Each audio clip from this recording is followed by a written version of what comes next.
There, here we are with the famous Dr. Zafran. Doc came in about 5 years ago for a hair transplant. He had a previous procedure. He did one of those follicular unit cases where they use small grafts. And then he came in to me. We did a MaxHarvest Plus procedure, meaning we're just getting as much hair as possible. The reason his last transplant wasn't successful is because they did a follicular unit only procedure. And this is what's happening in the industry. The craze is only to do these small grafts.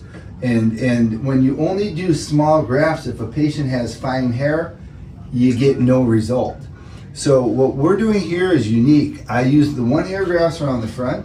I use the follicular units behind it. And once we get back about a pinky or so, my grafts will have multiple follicular units in them, and that's how I'm able to achieve more density in a single case and get the patient out of here with less surgeries. And I'm going to show you shortly, they're completely undetectable. Everyone always rips on me on the internet, always doing this 80s style plug. I'm like, they don't know what they're talking about. Tell me how the process was for you. Life-changing, absolutely. They told me it would be, I didn't believe it. Absolutely life-changing. And I meant to come back for part 2 5 years ago and got waylaid, but I'm glad to be back, and we're going to finish off the product. Awesome. I love that you say life-changing, because I tell my patients this all the time. I say, it changes your life. They look at me like it's corny. I'm like, it might sound corny, but it's the truth, because it changes how you see yourself. It changes in your daily interactions. And not that you weren't confident before, because you were. It just gives you more self-assurance with everything you do. Is that how you feel? Absolutely. I've recommended dozens of patients, clients, their husbands. Yes. My dermatologist thinks it's the best he's ever seen, and I can't disagree with that. That's funny. I was telling you, I was nominated as world's greatest hair transplant surgeon. His patient he referred is the patient on the show that we did. He's got a funny story about how you were working on his mother-in-law. OBGYN? Yeah, and she said, "Doctor, you have a lot more hair." And that's how he came into my office. That's hysterical. Yes, we've saved a lot of trips to Turkey. Yes.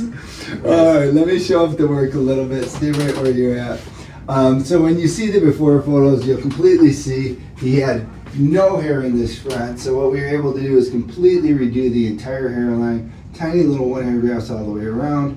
So I'm just going to kind of follow that through here. All nice, soft, natural, undetectable. I always do what I call border work, where I'm building into the existing hairs here on the side. This sets it up so in the event the patient loses more hair, gives a little chance for them to hold on to it before, if they're not doing the preventatives. Then I took him all the way. He's wearing his hair back because today we're going to adjust the crown. I'm just going to bring your head back a little bit, Doc, this way. Can you put it tilt back? Yeah. Okay.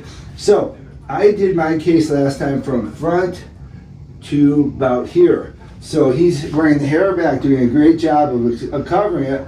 But when you lift this up, you can see the crown has not been done yet. Unfortunately, no matter how much hair I move in a hair transplant, it's never enough. That's why I always want as much as possible.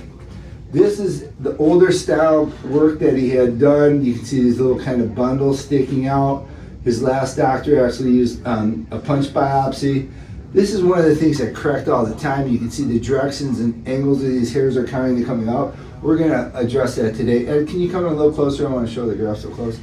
I'm going to bring it back just a little bit here, Doc. Thanks. Okay, so everyone's always so concerned about my big grafts. 80 styles. Oh, he would use the plug. No, I don't. These are still soft, natural, undetectable grafts. My big grafts, you can't even find them.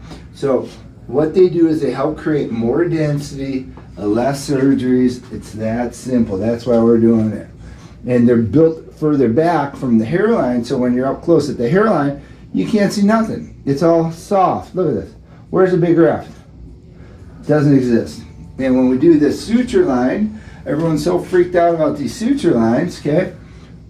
I always look the day of the surgery. Where is it? Where's the suture line?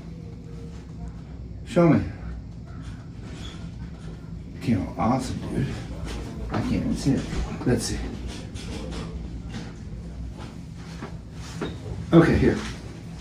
So, I mean, I can't even find my own suture line. They're complaining about these suture lines on there. It's incredible. Look at this. That's it. Okay, can you see that with the camera in? Right there? That's the suture line. So, that's all it is.